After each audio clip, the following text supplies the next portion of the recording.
Students, आज हम study करेंगे डिफरेंशिएबिलिटी। तो सबसे पहले differentiability at a point like continuity. जैसे हमने कंटिन्यूटी में भी पहले स्टडी किया था, कंटिन्यूटी एट ए पॉइंट, और डिफरेंशिएबिलिटी में भी same, differentiability at a point. वो क्या होती है डिफरेंशिएबिलिटी एट ए पॉइंट? तो सबसे पहले इसकी डेफिनेशन,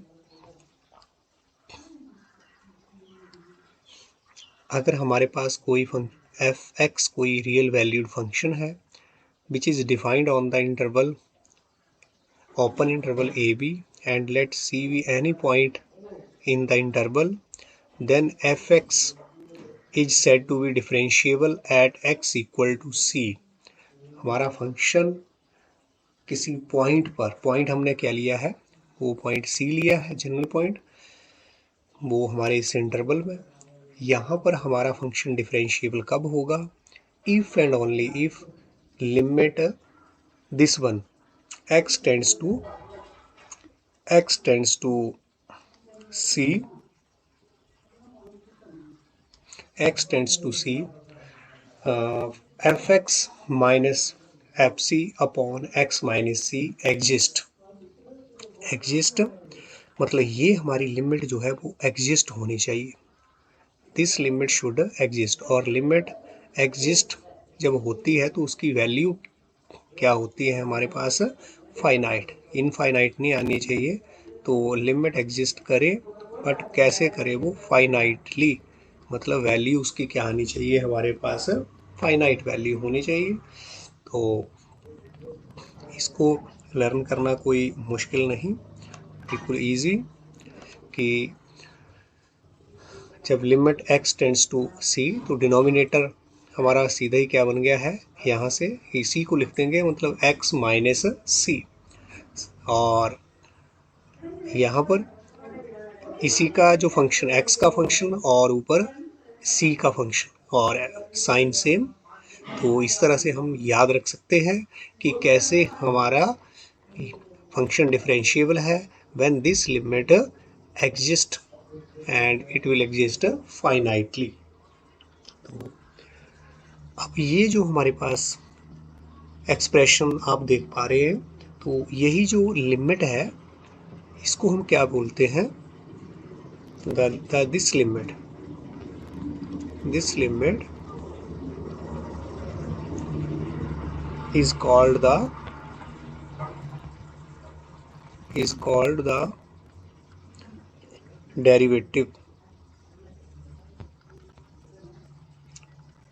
यही जो हमारे पास एक्सप्रेशन आ रहा है इसी को क्या बोलते हैं हम? This limit is called the derivative of the function.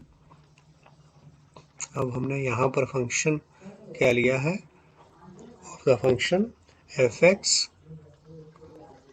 At point c, और इसको डिनोट किससे करते हैं? एंड जो हमारा ये डेरिवेटिव है इसको एंड डिनोटेड बाय, किससे डिनोट करते हैं इसको?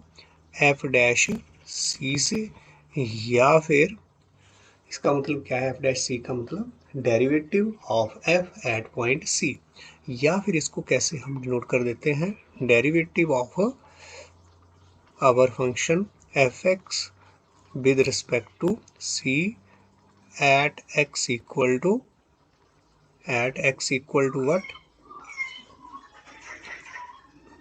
Eight X equal to C. तो ऐसे भी इसको डिनोट किया जा सकता है और ऐसे भी। ये हमारा जो एक्सप्रेशन है ये आपने +1 में भी स्टडी किया था कि इस एक्सप्रेशन को क्या बोलते हैं हम? Derivative at point c. अब इसी एक्सप्रेशन का हम यहाँ पर यूज कर रहे हैं कि हमारा फंक्शन डिफरेंशिएबल कब होगा? जब ये लिमिट जो है वो एग्जिस्ट करेगी। तो इस लिमिट को हम क्या बोलेंगे? Derivative of the function. और इसको फिर हमारे पास क्या आ गया है? अगर ये जो है वो एक्सप्रेशन क्या है, एफ डैश सी, तो हम इसको ऐसे लिख सकते हैं, f dash c is what? Limit x tends to C F x minus F C upon x minus c. This expression is the derivative of the function at point c, जो यहाँ से हमें क्लियर हो रहा है। और ये हमने +1 में first principle of derivative study किया हुआ है। तो अब हम इसका यूज़ करेंगे अपना डिफरेंशिएबिलिटी के लिए, डिफरेंशिएबिलिटी एट ए पॉइंट। तो डिफरेंशिएबिलिटी के लिए हमने डेफिनेशन में स्टडी कर लिया है डिफरेंशिएबिलिटी एट ए पॉइंट, कि हमारा फंक्शन डिफरेंशिएबल होगा अगर ये लिमिट एग्जिस्ट कर रही है। बिल्कुल इसको आप बहुत अच्छे से ध्यान में रखें। अब हमें पता है कि हमारी फंक्शन की जो लिमिट में हमने पढ़ा है कि हमारे फंक्शन की लिमिट जो है वो एग्जिस्ट कब करती है, जब उसकी लेफ्ट हैंड लिमिट और राइट हैंड लिमिट जो है वो क्या हो, इक्वल और फाइनाइट, इक्वल और फाइनाइट। तो इस एक्सप्रेशन की भी right and left hand limit बिल्कुल जो है वो क्या आएगी, इक्वल। तो इसकी राइट हैंड लिमिट और लेफ्ट हैंड लिमिट क्या आएगी उसको हम स्टडी करेंगे। ये हमने इसको जो अभी हमने पढ़ा है इसको हमने पॉइंट क्या दे दिया है, 1। डिफरेंशिएबिलिटी एट ए पॉइंट के लिए ये हमारी डेफिनेशन। और इसके बाद हमारे पास नेक्स्ट जो है दैट इज पॉइंट 2। पॉइंट 2 में हम क्या देखेंगे, लेफ्ट इसकी जो इस एक्सप्रेशन की लेफ्ट हैंड लिमिट और राइट हैंड लिमिट। तो लेफ्ट हैंड लिमिट हमारे पास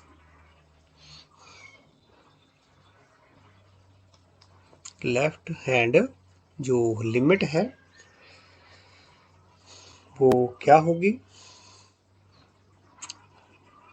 लेफ्ट हैंड लिमिट किस एक्सप्रेशन की, इस सारे एक्सप्रेशन की लेफ्ट हैंड लिमिट को हम क्या बोलेंगे, left hand derivative. Left hand derivative at x equal to c, this is equal to what, ध्यान दें नॉट, यहाँ पर हम क्या लिख रहे हैं, लेफ्ट हैंड डेरिवेटिव किसका, इस सारे एक्सप्रेशन का लेफ्ट हैंड, इसको क्या बोलेंगे, लेफ्ट हैंड डेरिवेटिव। जब हम लिमिट लेफ्ट हैंड लिमिट लिखते थे तो क्या लिखते थे, एट जैसे x इक्वल टू सी, तो हमारे पास क्या होता था, limit x tends to c negative, और यहाँ पर क्या होता था हमारे पास एक्सप्रेशन फंक्शन f(x). लेकिन अगर ये वाला आपके पास हमारे पास अगर दिस वन ये क्वांटिटी आ रही है साथ में लिमिट आ रही है तो ये क्या है हमारा, दिस इज डेरिवेटिव। तो इसलिए इस लिमिट को क्या बोलेंगे हम, left hand derivative at x equal to C. अब कैसे हम इसको एवेल्युएट करते हैं लेफ्ट हैंड डेरिवेटिव को, बिल्कुल कंटिन्यूटी की तरह ही। तो यहाँ पर limit x tends to c from left side, और एक्सप्रेशन हमारे पास यहाँ पर क्या है, f x minus F C upon x minus c. This is substitution से h tends to 0, h tends to 0, और लेफ्ट साइड से अगर हम कर रहे हैं तो यहाँ पर क्या आ जाएगा आपके पास, c minus h minus of f C upon x के प्लेस पर क्या आ गया हमारे पास, c माइनस एच। क्यों आया है, क्योंकि लेफ्ट साइड से हम c को अप्रोच कर रहे हैं तो c से थोड़ी सी क्वांटिटी जो है वो क्या है, स्मॉल। मतलब अगर हम c को अप्रोच कर रहे हैं, सपोज करो यहाँ पर आपका c है, अगर c को हम अप्रोच कर रहे हैं किस साइड से, लेफ्ट साइड से, इसका मतलब C से हम पीछे हैं। तो C में से हमने एक बड़ी स्मॉल क्वांटिटी को क्या कर दिया है, घटा दिया है, लेस कर दिया है। इसका मतलब हम इसके आसपास होंगे कहीं, तो इसीलिए लेफ्ट साइड से जब अप्रोच कर रहे हैं तो हमारा x जो है वो C से क्या है, थोड़ा पीछे। तो वही जो थोड़ी सी जो क्वांटिटी है वो h जो है बड़ी स्मॉल क्वांटिटी, उसको हमने क्या किया हुआ है यहाँ माइनस, और यहाँ पर भी x के प्लेस पर क्या आएगा, c minus h minus c. तो यहाँ पर this is equal two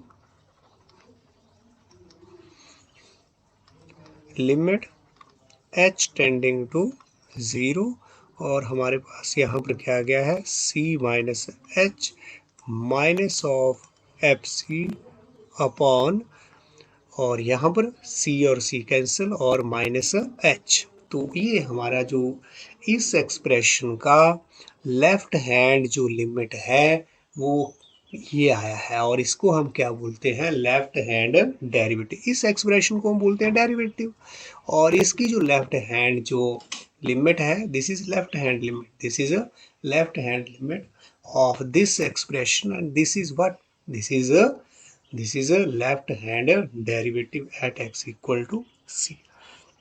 point second हमारा। इसके बाद नेक्स्ट हमारे पास पॉइंट थर्ड।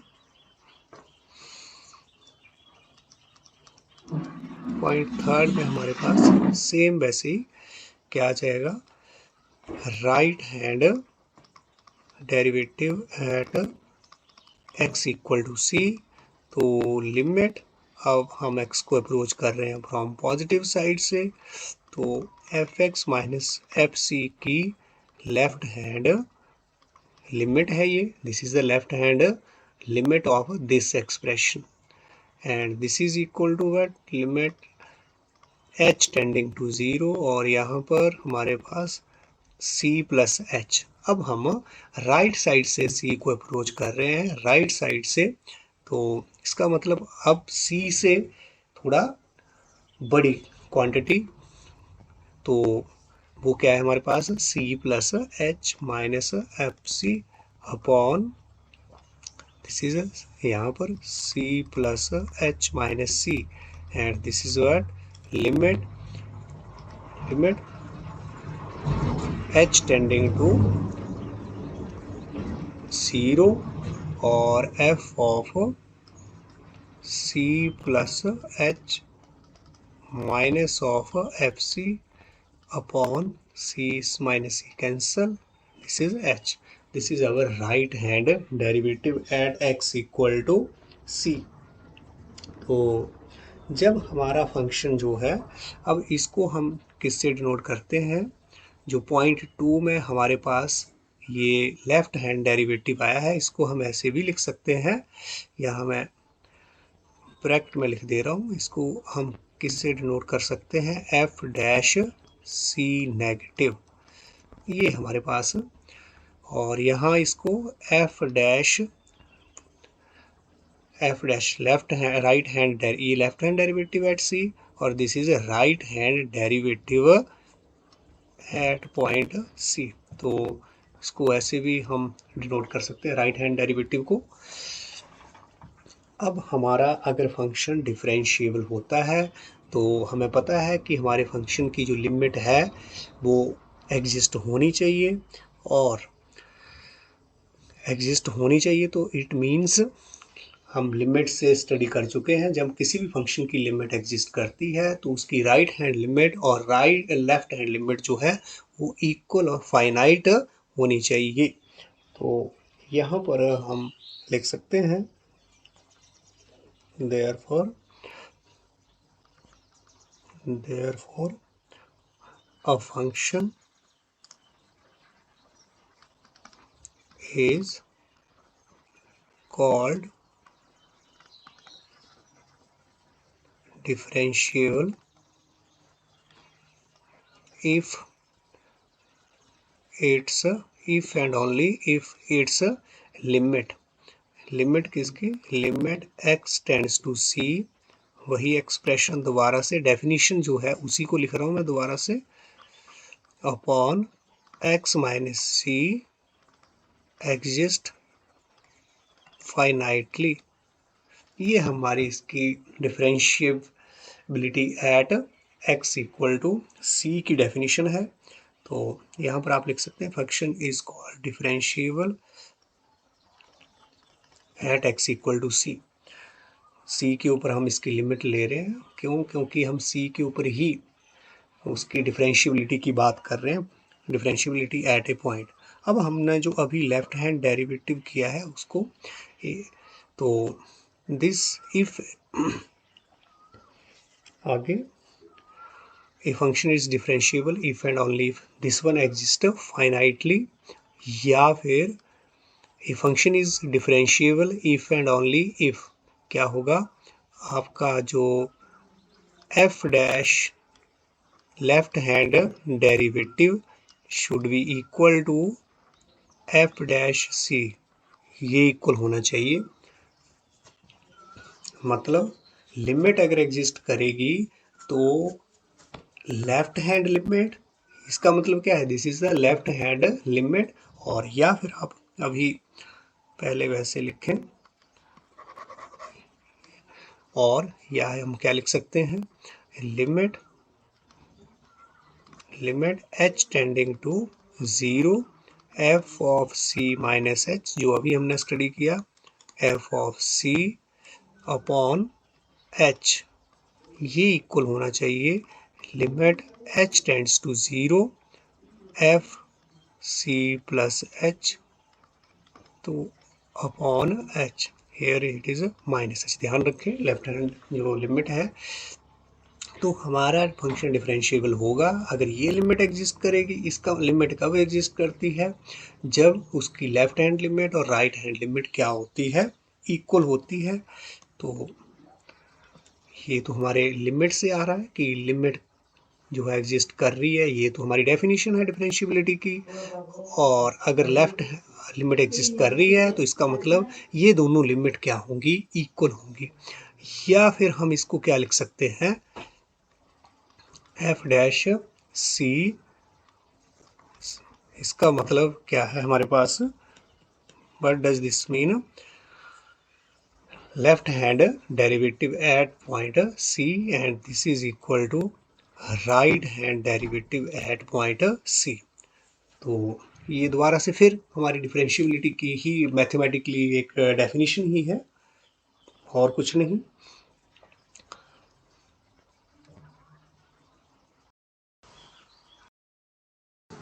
नेक्स्ट हमारा डिफरेंशिएबिलिटी में meaning of differentiability at a point.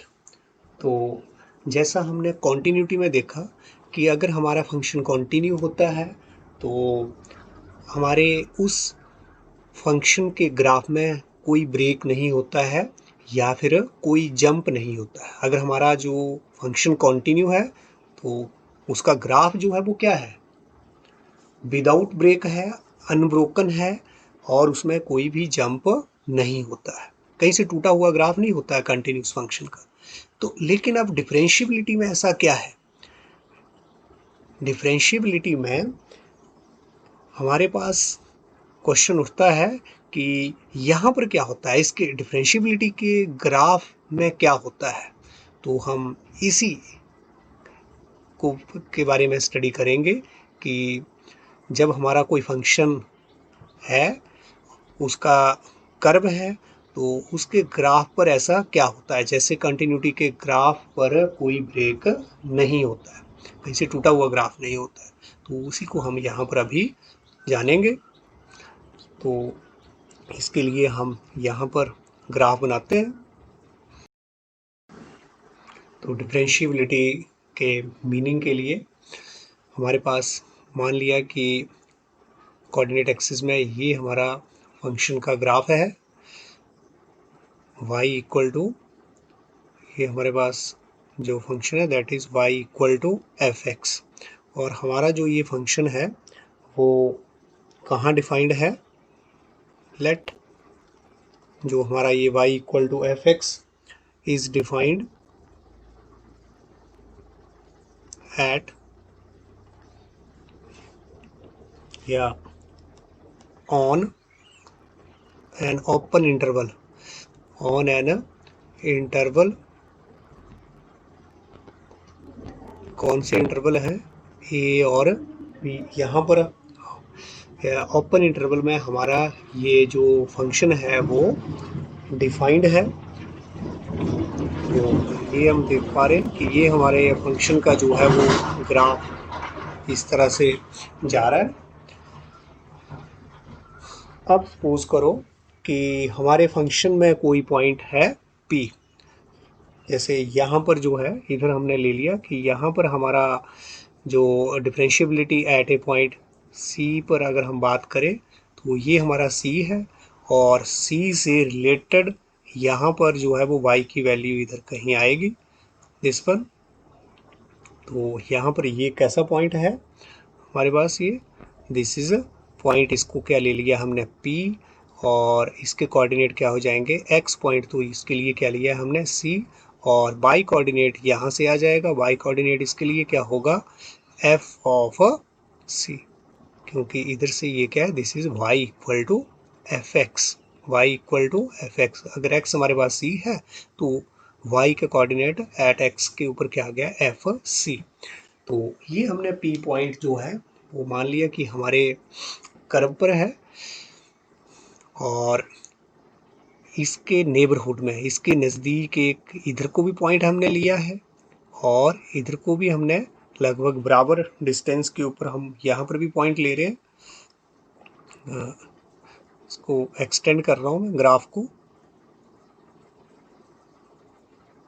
थोड़ा ऐसे,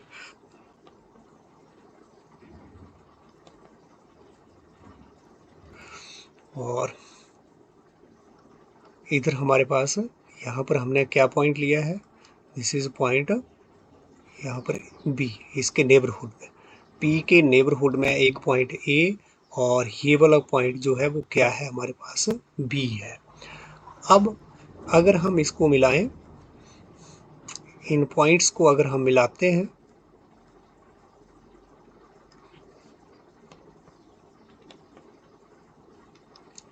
A और P को ज्वाइन कर दिया है, और इधर से P और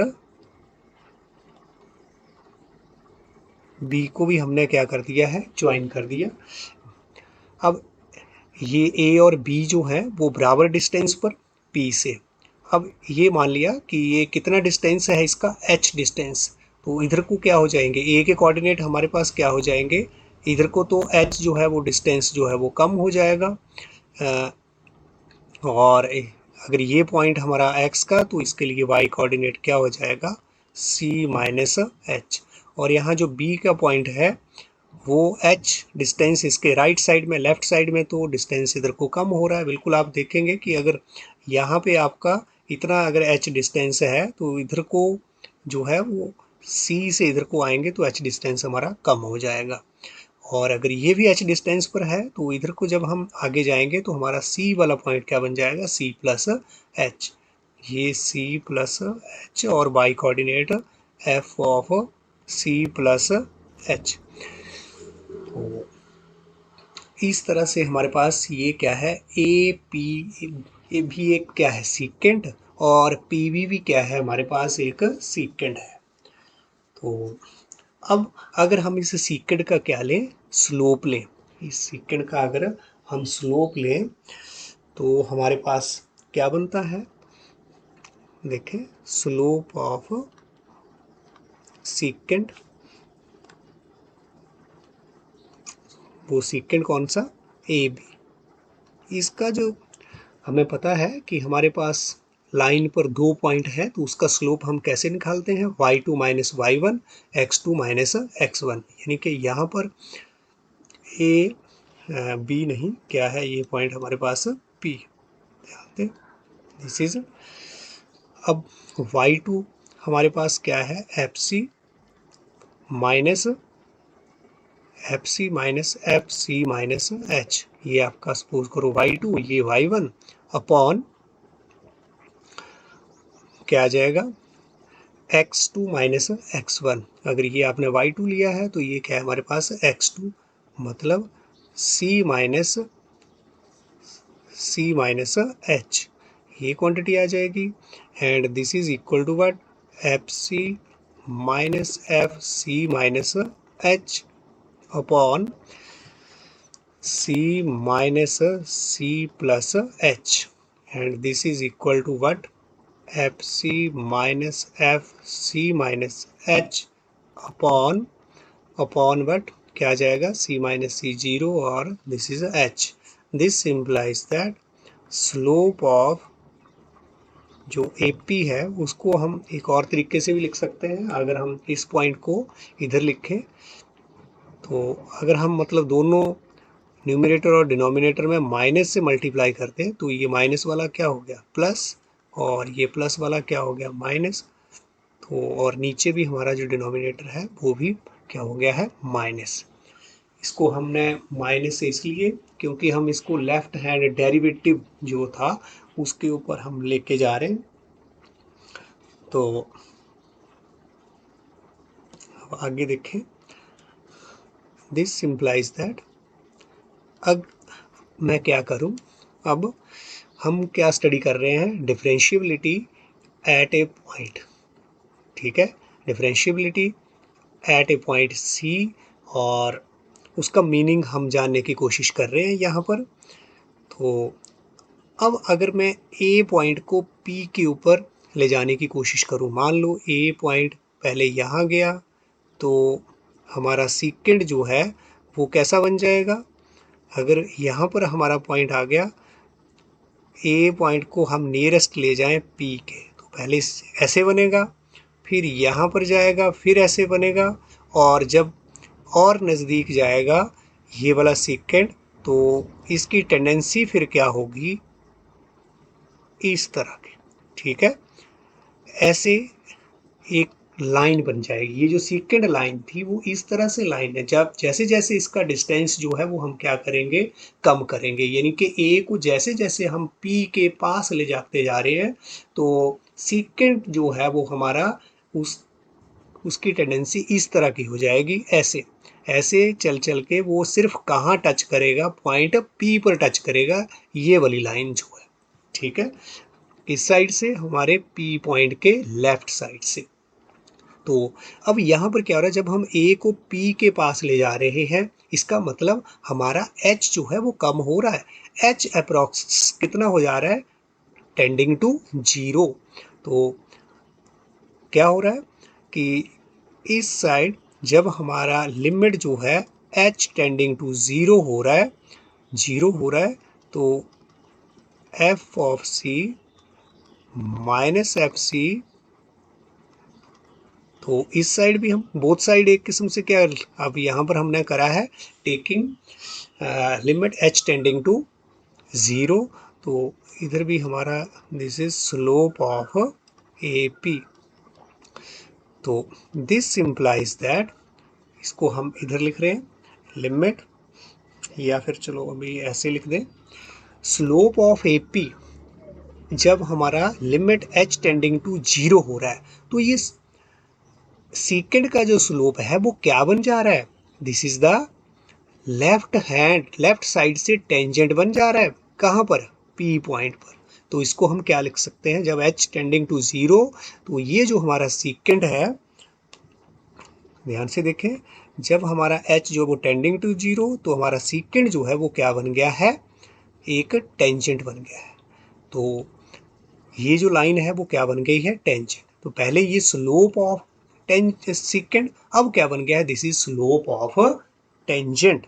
तो यहाँ पर हम क्या लिख सकते हैं इसको, this is what, slope of tangent, slope of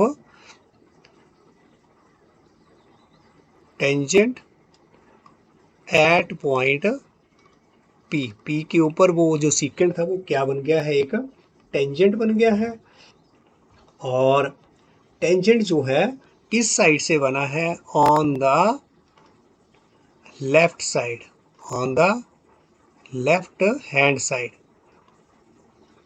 on the left hand side of point P. P की लेफ्ट साइड से टेंजेंट बन रहा है, ये इसी चीज़ को हमने ऐसे लिखा है, ये limit h tending to zero, slope of हमारा जो कॉर्ड है ए पी वो क्या बन गया है अब, स्लोप ऑफ टेंजेंट जब h tending to zero, that is a slope of tangent at point P on the left hand side of point P, and this is what, this is a limit h tending to zero f of c minus h, f of c minus h minus of f C upon minus of h. ये expression इस side का तो बिल्कुल same ही रहा, इसमें कोई फर्क नहीं। तो अब इसको हम क्या दे देंगे, 0.1। नंबर 1 हमारा एक्सप्रेशन ये आया है। अब हम बात करेंगे नेक्स्ट इसमें, दैट इज स्लोप ऑफ, जो दूसरी साइड से है वो क्या है हमारा, स्लोप ऑफ बट पीबी। अगर हम पीबी की बात करें तो स्लोप ऑफ पीबी हमारे पास, ध्यान से देखें इधर, ये हमारे पास पीबी, इसका स्लोप भी सेम y2 माइनस y1 और अपॉन x2 माइनस x1। ये पीबी हमारा जो सीकेंड है, ये जो कॉर्ड है, ये जो आपको कॉर्ड दिख रही है, this is what, this is ए सीकेंड। तो इसका जो स्लोप है वो अब हम निकालेंगे।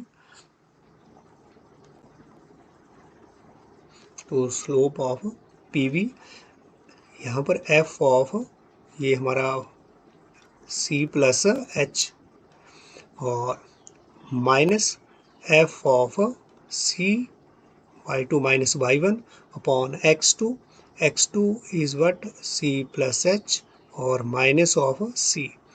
This is equal to what, f of c plus h minus f of c upon c और c कैंसर, हमारे पास क्या आ गया है ये h, एंड दिस इज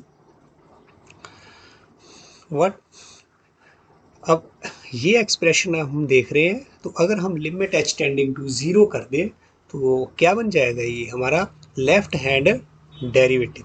पीछे हमने किया है, सॉरी राइट हैंड डेरिवेटिव, ये एक्सप्रेशन क्या आ जाएगा हमारे पास, राइट हैंड डेरिवेटिव। और अगर हम देखो ग्राफ में हम देखें तो h टेंडिंग टू 0 हमारा कब होगा, जब हम p पॉइंट को कहाँ पर ले आएंगे, पहले b पॉइंट यहाँ पर हमारा आएगा, यहाँ पर मान लो आया है, हम b को कहाँ ला रहे हैं, p के नज़दीक, इधर ले आए, इधर ले आए, इधर ले आए, मतलब पहले हमारा सीकेंड जो है वो क्या होगा, कुछ कुछ इस टाइप में यहाँ पर, फिर ऐसे ऐसे पास पास करते, उसके बाद कुछ ऐसे हो जाएगा ऐसे, और बिल्कुल जब हम P के नज़दीक जो ये B पॉइंट यहाँ पर आ जाएगा तो ये जो सीकेंड है वो इस टाइप में हमारे पास एक क्या बन जाएगी, एक इस तरह की line.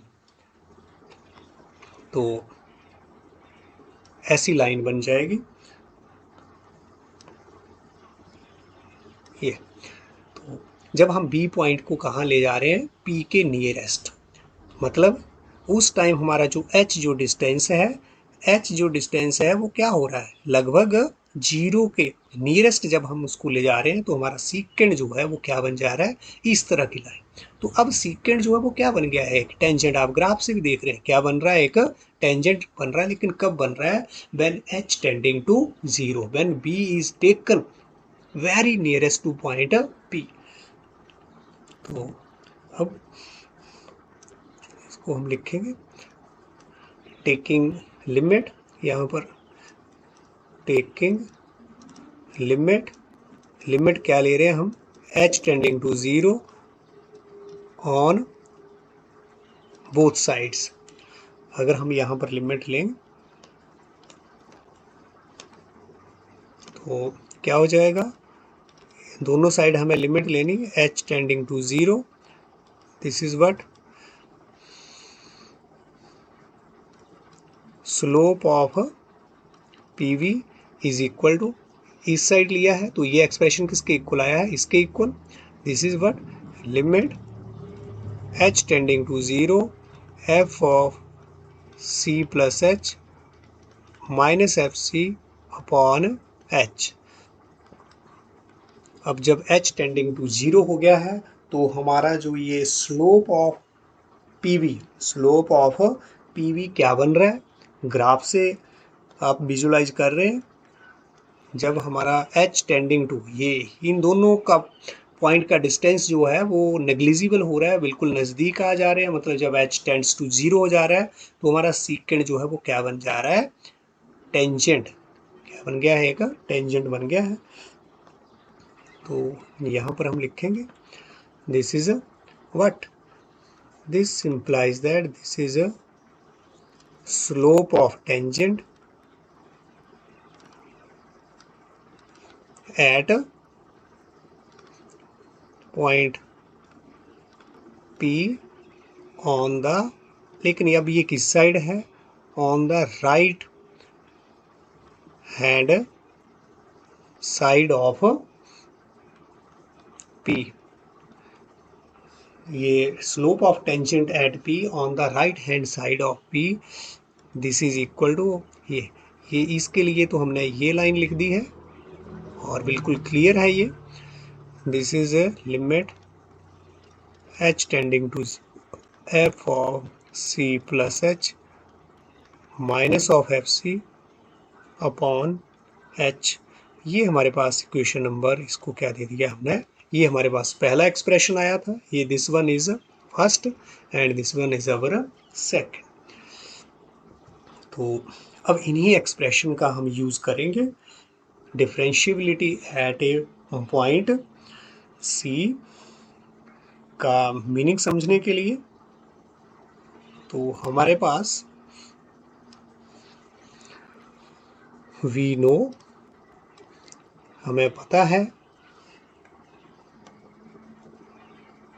a function fx is differentiable at x equal to c के ऊपर हमारा फंक्शन डिफरेंशिएबल होता है इफ एंड ओनली इफ। कब होता है, तो ध्यान दें कि अभी हमने पीछे स्टडी किया था f डैश c मतलब left hand derivative at c, वो हमारे किसके इक्वल होता है, right hand derivative at c। तो this is if and only if. ये f डैश c हमारे पास क्या होता है, वो that is limit h tending to 0 f of c minus h, c minus h minus of f C upon minus h, this is our left hand derivative. और right hand जो हमारा ये डेरिवेटिव है वो कितना आया था, पीछे हमने जो किया हुआ है पॉइंट 1 और 2 में, that is f c plus h minus of f C upon h, if and only if. ये तो ये हमारा लेफ्ट हैंड डेरिवेटिव और ये हमारा राइट हैंड डेरिवेटिव। हमारा फंक्शन डिफरेंशिएबल तभी होता है, ये हमारा डेफिनेशन है। तो अब ये जो वैल्यू आई है यहाँ पर, जो आपका पॉइंट 1 है, वहाँ से हमारे पास क्या आया है कि slope of this is what, ये हमने अभी कैलकुलेट किया है in equation 1, slope of tangent at point P on the right on the left hand side, on the left hand side of P। ये हमारे पास स्लोप ऑफ टेंजेंट आया है और ये हमारे पास अभी क्या आया है, ये हमने क्या निकाला है, this is the slope of tangent at point P on the right hand side of the point P। तो ये हमने अभी ड्राइव किया है। तो हम अब क्या देख पा रहे हैं कि हमारा फंक्शन जो है वो डिफरेंशिएबल होगा अगर लेफ्ट साइड से जो स्लोप आ रहा है वो क्या हो, सेम हो, इक्वल हो, जो राइट साइड से जो स्लोप आ रहा है एक ही पॉइंट पर, P पॉइंट पर ही, यहाँ पर भी टेंजेंट और यहाँ पर भी P पॉइंट पर टेंजेंट जो है वो क्या होने चाहिए, उनके स्लोप जो है वो क्या होने चाहिए, इक्वल। तब हमारा फंक्शन जो है वो डिफरेंशिएबल होगा। तो हम बिल्कुल मीनिंग जो है उसका नज़दीक है, ग्राफ से आप देखें कि हमारा फंक्शन डिफरेंशिएबल कब होता था, जब लेफ्ट हैंड डेरिवेटिव और राइट हैंड डेरिवेटिव क्या हो, इक्वल। उससे हम अब क्या डिड्यूस कर पाए हैं, क्या रिजल्ट निकाल पाए हैं कि तब हमारा फंक्शन डिफरेंशिएबल होगा अगर जो ये लेफ्ट साइड से जो हमारा टेंजेंट आ रहा है और राइट साइड से जो टेंजेंट आ रहा है, इनका स्लोप जो है वो क्या हो जाए, सेम हो जाए। स्लोप सेम हो जाए मतलब ये जो लाइन आप देख रहे हैं, इसका और इसका स्लोप इक्वल कब होगा, जब ये कोई दो अलग अलग लाइनें नहीं होंगी, ये सेम एक ही लाइन होगी, तभी इस साइड से भी स्लोप और इस साइड से भी स्लोप जो है वो तभी इक्वल होगा। मतलब ये कोई दो लाइनें नहीं है, ये एक ही लाइन है। ये सेम लाइन आगे अगर हम इसके ऊपर चलें, दिस वन लाइन, तो ये आगे ये सेम लाइन होगी, कोई अलग अलग लाइन नहीं, तभी इन दोनों लाइनों का स्लोप जो है वो क्या होता है, इक्वल। तो जैसे कंटिन्यूटी की तरह अब हम यहाँ पर ये समझ पा रहे हैं कि हमारा फंक्शन जो है वो डिफरेंशिएबल होता है। उसका मीनिंग क्या है, किसी पॉइंट पर अगर मेरा फंक्शन जो है वो डिफरेंशिएबल है तो वहाँ पर हम एक यूनिक टेंजेंट जो है वो ड्राइव कर सकते हैं, लेफ्ट साइड से भी और राइट साइड से भी। एक यूनिक टेंजेंट, दो अलग अलग टेंजेंट नहीं। जिस पॉइंट पर मेरा फंक्शन डिफरेंशिएबल होगा वहाँ पर हम एक यूनिक टेंजेंट जो है वो ड्रा कर सकते हैं। तो यहाँ से भी ग्राफ से भी आपको नज़र आ रहा है कि यहाँ पर भी हमने वैसे ही, जब हम लेफ्ट साइड से पी पॉइंट के नज़दीक आ रहे हैं, राइट साइड से नज़दीक आ रहे हैं, तो ये जो हमारे पास जो दो डिफरेंट डिफरेंट टेंजेंट बने हैं ये अलग अलग नहीं है, वो एक ही टेंजेंट है एट पॉइंट सी के ऊपर। तो ध्यान दें, यही हमारा मीनिंग है डिफरेंशिएबिलिटी का। तो इसको थोड़ा सा हम और आगे लिखेंगे। ये जो हमने रिजल्ट ड्राइव किया है कि slope of tangent from left side, slope of tangent from right side, they are equal. तो इफ एंड ओनली, यहाँ पर हम क्या लिख सकते हैं, if and only if there is a, ये कोई दो टेंजेंट जो हैं वो अलग अलग नहीं है, there is a unique tangent at point P. अगर ऐसा यूनिक टेंजेंट पी पॉइंट पर नहीं आता है, मान लो कोई ऐसा कर्व है, यूनिक टेंजेंट अगर नहीं आ रहा है, तो इसका मतलब वो फंक्शन हमारा डिफरेंशिएबल नहीं है। तो अब हम एक नया रिजल्ट जो है वो यहाँ से निकाल पाए हैं कि देयरफॉर या हेंस, क्या रिजल्ट हमारे पास आया है कि एफ एक्स इज डिफरेंशिएबल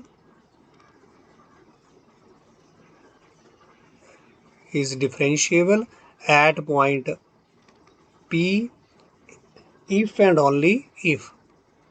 ये जो डबल एफ है इसका मतलब क्या है, if and only if there exist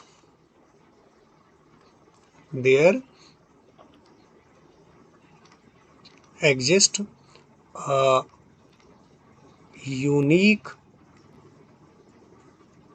tangent at point P। जैसे कंटिन्यूटी में उसके ग्राफ में कोई ब्रेक नहीं होता था, वैसे ही डिफरेंशिएबिलिटी में अगर वो फंक्शन डिफरेंशिएबल है तो उसके ऊपर क्या आएगा, एक यूनिक टेंजेंट आएगा, एक यूनिक टेंजेंट। अब थोड़ा सा हम एक ग्राफ बनाते हैं और देखते हैं कि ये यूनिक टेंजेंट कैसे नहीं आ सकता है। तो देखो कि मान लो ये हमारे पास सिर्फ सा ग्राफ हम बना रहे हैं। सपोज करो हमारे पास ऐसे कोई कर्व है, अब ये कर्व है तो कंटिन्यूस कर्व, और यहाँ पर अगर हम एक पॉइंट, ये हमारा P है, सपोज करो दिस इज पॉइंट P। अगर हम लेफ्ट साइड से, मान लो हम यहाँ पर हैं, यहाँ से हम ऐसे कर करके आ रहे हैं, ये हमारा पहले मान लो सीकेंड है, और अब हम P पॉइंट के नज़दीक आ रहे हैं तो हमें क्या मिलेगा, एक इस तरह की लाइन मिलेगी। ठीक है, ये हम लेफ्ट साइड से आ रहे हैं, इससे लेफ्ट साइड से।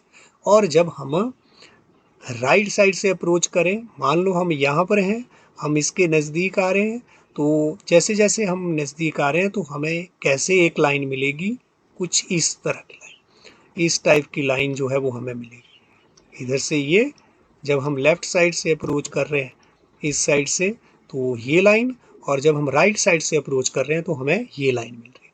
अब हम देख रहे हैं कि यहाँ पर तो जो लेफ़्ट साइड से टेंजेंट है वो अलग है और राइट साइड से हमारा टेंजेंट अलग है।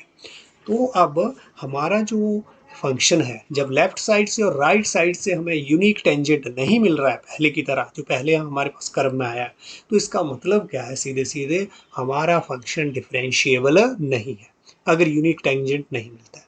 और बिल्कुल इस ग्राफ में हमें यूनिक टेंजेंट नहीं मिल रहा है, तो ये वाला हमारा जो फंक्शन है not differentiable, not differentiable at point P। तो बिल्कुल हम विजुलाइज कर पा रहे हैं यहाँ पर इस ग्राफ से। ये हमारा, चलो हमने ये रफ सा ग्राफ ऐसे बनाया है समझने के लिए कि ग्राफ में कब हमारा जो पॉइंट कोई है उसके ऊपर हमारा फंक्शन डिफरेंशिएबल नहीं होगा। तो अब हमारे पास एक theorem, if a function is differentiable at point c then it is also continuous at that point. मतलब अगर कोई मेरा फंक्शन डिफरेंशिएबल है किसी पॉइंट पर, तो वहाँ पर ये डेफिनेटली नेसेसरली क्या होगा, कंटिन्यूस भी होगा उस पॉइंट पर। तो इसका हम प्रूफ देखेंगे। प्रूफ इसका कि ये तो हमें गिवन है, गिवन क्या है, अ फंक्शन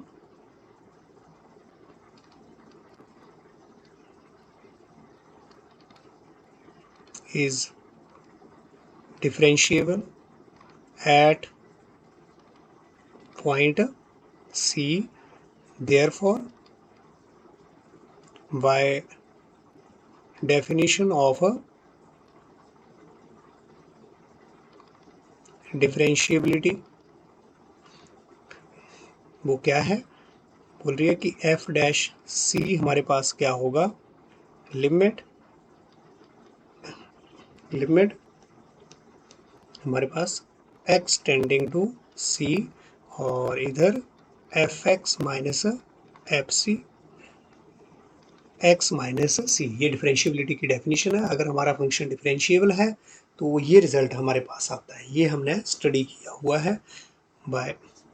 तो अब यहाँ से हम देख रहे हैं कि x जो है वो टेंड कर रहा है c को, x is here, x is tending to c, this implies that x जो माइनस c है वो किसको करेगा, टेंड जीरो को, मतलब जीरो नहीं होगा, वो क्या करेगा, टेंड जीरो को। This implies that x minus C जो है वो जीरो नहीं है, ये पक्का है, टेंड कर रहा है जीरो को, मतलब जीरो से, ठीक है, थोड़ा कम या फिर थोड़ा ज़्यादा वाली क्वांटिटी है, लेकिन जीरो नहीं है ये। अब हम क्या लिख सकते हैं, therefore F x minus F C, इसको हम क्या लिख सकते हैं, F x minus F C upon x minus C. इस फंक्शन को मैं एक्स माइनस सी से डिवाइड कर रहा हूँ और साथ में ही हम क्या कर रहे हैं, इसको मल्टीप्लाई, क्योंकि कर सकता हूँ, क्योंकि नीचे इसलिए कर पा रहे हैं क्योंकि एक्स माइनस सी जो है वो जीरो नहीं है, तभी कर पाऊँगा ना। तो दिस इज, अब हमें क्या करना है, कंटिन्यूटी बतानी है इस पॉइंट पर कि हमारा फंक्शन जो है वो क्या है, कंटिन्यू भी है सी पर। तो इसीलिए हमने ऐसे इसको लिखा है एफ एक्स माइनस सी। अगर मैं लिमिट इसकी ये बताने में कामयाब हो जाऊं तो इसका मतलब वो by definition of continuity the function is continuous. तो दिस इज इक्वल टू, अगर हम लिमिट ले लें, limit x tending to c on both side, एक साइड नहीं बोथ साइड हम लिमिट ले सकते हैं क्योंकि ये दोनों एक्सप्रेशन इक्वल है। अगर इधर लूँगा तो इधर भी लेना पड़ेगा हमें। तो this is equal to limit x tending to C F x minus F C upon this one and this one. तो बोथ साइड हमने क्या ले लिया है limit. This implies that limit, जो हमारा एल्जेब्रा ऑफ लिमिट्स क्या होता है, अगर ऐसे कोई दो फंक्शन का ऐसे डिफरेंस है तो लिमिट क्या हो जाएगा, इसका limit minus this one limit, this is equal to, यहाँ पर भी हमारे पास ये दो बन के आ रहे हैं तो इसका लिमिट इंटू इसका लिमिट, वो है एल्जेब्रा ऑफ लिमिट में। अगर दो फंक्शन का प्रोडक्ट है तो लिमिट में उसको कैसे लिख सकते हैं, X tending to C minus F C upon x minus C और limit x tending to C X minus C. या फिर this implies that limit x tending to C F x minus, अब यहाँ पर ये माइनस हम लगा रहे हैं और ये एफ सी तो अपने आप में कांस्टेंट वैल्यू है सी पॉइंट पर फंक्शन की वैल्यू, तो इसके ऊपर लिमिट का कोई इफेक्ट नहीं, इसको हम ऐसे लिख सकते हैं। This is equal to what, ये हमारे पास एक्सप्रेशन क्या है कि हमारा फंक्शन डिफरेंशिएबल है तो इसकी वैल्यू क्या होती है, this is nothing but it is f c. मतलब ये वाला जो हमारा एक्सप्रेशन है इसको हम क्या लिख सकते हैं, एफ डैश सी। और यहाँ पर जब x मेरा c को टेंड कर रहा है तो x माइनस सी जो है वो किसको टेंड करेगा, जीरो को टेंड करेगा। And this is equal to what, this is zero, zero से इसको मल्टीप्लाई करेंगे and this implies that limit x tending to c f x minus F c. This implies that limit x tending to c f x, हम इस quantity को उधर ले जा सकते हैं, उधर ले जा करके क्या हो गया ये एफ ऑफ सी। तो ये हमारे पास क्या आ गया है, कॉन्टिन्यूटी की बिल्कुल डेफिनेशन। अगर हमारा फंक्शन जो है वो कॉन्टिन्यूस है तो उसकी लिमिट एग्जिस्ट करेगी, और जो एग्जिस्ट करेगी तो उसकी वैल्यू किसके बराबर आएगी, value of the function eight that point जिसके ऊपर हम फंक्शन की लिमिट ले रहे हैं। तो this implies that fx is continuous at point x equal to c। तो अगर मेरा फंक्शन डिफरेंशिएबल है तो डेफिनेटली क्या होगा, वो कॉन्टिन्यूस भी होगा उस पॉइंट पर। क्लियर, मतलब every differentiable function is a continuous function, every differentiable function is a continuous function. ये बात आपने नोट कर लेनी है कि कोई भी फंक्शन जब डिफरेंशिएबल है तो डेफिनेटली क्या होगा, वो कॉन्टिन्यूस फंक्शन। लेकिन इसका कन्वर्स जो है दैट इज नॉट ट्रू। ध्यान दें, the converse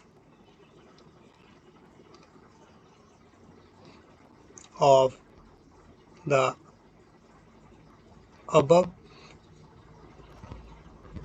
theorem is not true। कि अगर कोई फंक्शन कंटिन्यू है, कन्वर्स में यहाँ पर मतलब कि अगर कोई फंक्शन कंटिन्यू है तो ये ज़रूरी नहीं है कि वो डिफरेंशिएबल हो। ठीक है, तो कन्वर्स का मतलब यहाँ पर इस of the above theorem is not true. Suppose करो फॉर एग्जांपल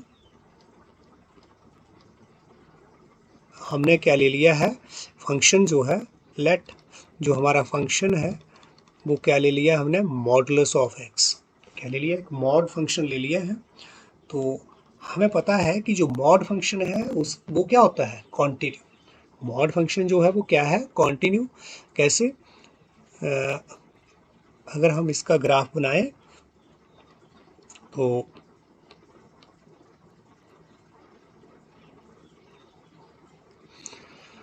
कुछ इस तरह से इसका ग्राफ जो है वो बनेगा।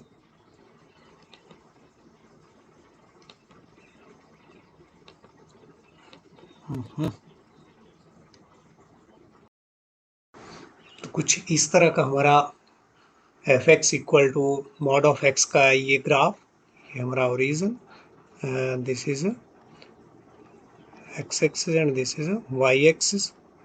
तो इस तरह से हमारा जो मॉडुलस जो एक्स फंक्शन है उसका ग्राफ इस तरह का बनता है।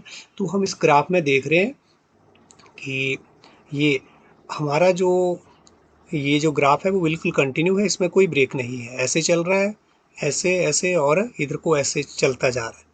तो यहाँ कोई ब्रेक नहीं है, लेकिन इधर को हमारा जो स्लोप है, इस साइड को जो स्लोप है, इस साइड को जो ये इक्वेशन है इसको क्या लिखेंगे, y equal to minus x, और इधर को ये जो इक्वेशन है ये क्या बन रही है, y इक्वल टू एक्स।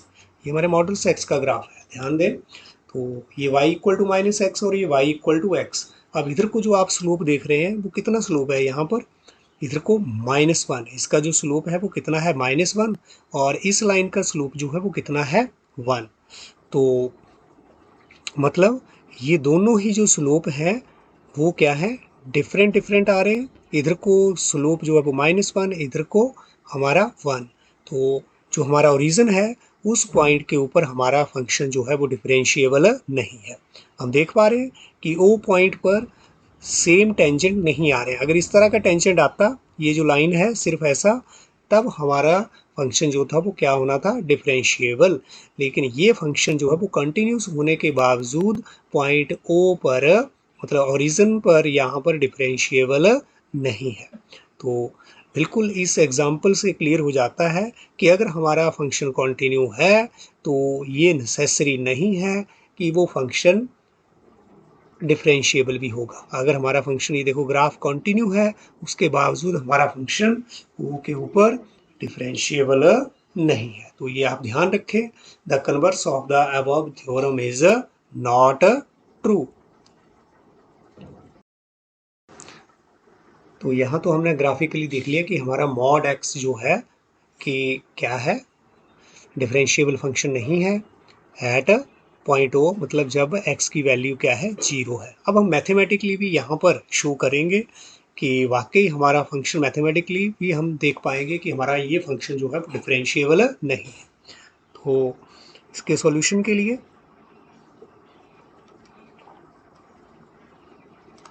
हम क्या करेंगे, हाँ, अगर हम ये बता दें कि इस फंक्शन का लेफ्ट हैंड डेरिवेटिव और राइट हैंड डेरिवेटिव अगर इक्वल नहीं है, मैथमेटिकली अगर ये बता दें तो बिल्कुल क्लियर हो जाएगा कि अगर वो लेफ्ट हैंड और राइट हैंड डेरिवेटिव इक्वल नहीं आते हैं, it means function is not differentiable. तो यहाँ पर अब हमने लेफ्ट हैंड जो डेरिवेटिव कहाँ पर, at x equal to 0, this is equal to, हमें c पर पता है, ठीक है, तो वो हम c पर पहले लिख लेते हैं यहाँ, वी नो। तो this is equal to limit x tending to आपका क्या था, c, और वो इस तरह से हमारे पास F x minus F C, और क्या आया था हमारे पास, x माइनस सी, इस तरह से था कुछ। This is equal to what, limit, यहाँ पर h टेंडिंग टू 0, आप इस रिजल्ट का यहाँ पर डायरेक्ट भी यूज़ कर सकते हैं। f ऑफ यहाँ पर क्या आ रहा था हमारे पास, दिस इज a माइनस अपना c, sorry, c minus h minus of c upon minus h। ये हमारा किसके लिए था, c के लिए हमारी डेफिनेशन थी, तो लेफ्ट हैंड डेरिवेटिव के लिए। दिस इम्प्लाइज दैट कि अब हम लेफ्ट हैंड डेरिवेटिव किसके ऊपर ले रहे हैं, एट x इक्वल टू 0 पर ले रहे हैं। तो c के प्लेस पर क्या आ गया है, 0। This implies that x tends to 0, और यहाँ पर x जो है, अब चलो h ही यहाँ पर हम डायरेक्ट पुट कर रहे हैं, तो यहाँ पर क्या हो जाएगा हमारा, दिस इज 0 और c के प्लेस पर क्या हो जाएगा हमारा 0 minus h minus of 0 upon minus H, क्योंकि ये वाली क्वांटिटी जो है वो ये है हमारे पास। अगर x यहाँ पर c के प्लेस पर 0 कर दिया है तो इधर भी हमारा जो c जो है c की वैल्यू क्या कर दी हमने 0। This is what limit h tending to 0, ये हमारे पास क्या हो गया है f of minus h f of 0 upon minus h. This is equal to limit h tending f of minus h हमारे पास क्या आएगा। अब हमारे पास जो गिवन है फंक्शन वो क्या है f x equal to mod of x. तो यहाँ पर f ऑफ माइनस एच हमारे पास क्या आ जाएगा, मतलब माइनस ऑफ, यहाँ पर अगर हमने माइनस एच तो क्या हो गया मॉड ऑफ माइनस एच। और 0 के लिए हमारे पास यहाँ सेम, अगर यहाँ 0 है तो यहाँ पर mod of 0 upon minus h and this is equal to limit h tending to 0 mod की डेफिनेशन माइनस ऑफ मॉड का भी जो मॉड आएगा वो क्या है दिस वन h अपॉन, और अब limit h tending to 0 h upon minus h, this is equal to what limit h tending to 0 और ये h और h कैंसिल, यहाँ पर क्या बच गया हमारे पास -1, क्या आएगा this is -1। Left hand derivative at x equal to 0 हमारे पास क्या आ गया है -1।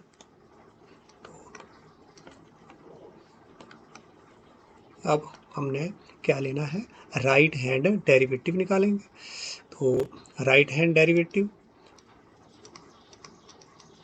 Eight x equal to c हमें पता है, हम सीधे h में लिख रहे हैं h tending to 0 f of a plus h minus f of c, this is upon h. तो दिस इज, अगर अब हमने राइट हैंड डेरिवेटिव इसके ऊपर लेना है एट एक्स इक्वल टू 0, तो यहाँ पर भी हमारे पास सी के प्लेस पर क्या हो जाएगा 0 plus h minus this one upon h. This is limit h tending to 0 f of h minus f of 0 upon h and this is what limit h tending to 0 f of h आपके पास क्या आ जाएगा mod of h mod of 0 upon h। This is limit h tending to 0 h tending to 0 और mod of h आपका क्या हो जाएगा h minus 0 upon h limit h tending to 0 h upon h and limit h tending to 0 1 h upon h आपके पास 1 और this is equal to 1। तो अब हम क्या देख पा रहे हैं कि यहाँ पर जो हमारे पास लेफ्ट हैंड डेरिवेटिव वो -1 और राइट हैंड डेरिवेटिव जो है वो कितना आ गया है 1। तो therefore left hand derivative at x equal to 0 is not equal to right hand derivative at x equal to 0। 1 और -1 इक्वल नहीं है, इसका मतलब लेफ्ट हैंड डेरिवेटिव और right hand derivative at x equal to 0 equal नहीं है। therefore hence the function fx equal to mod of x is not differentiable at x equal to 0। तो बिल्कुल हमने ग्राफ से भी देख लिया और अब हमने अपनी डिफरेंशियबिलिटी की डेफिनेशन लगा करके भी देख लिया कि हमारा जो मॉड x जो है वो फंक्शन कॉन्टिन्यूस तो है but differentiable at x equal to 0 नहीं है।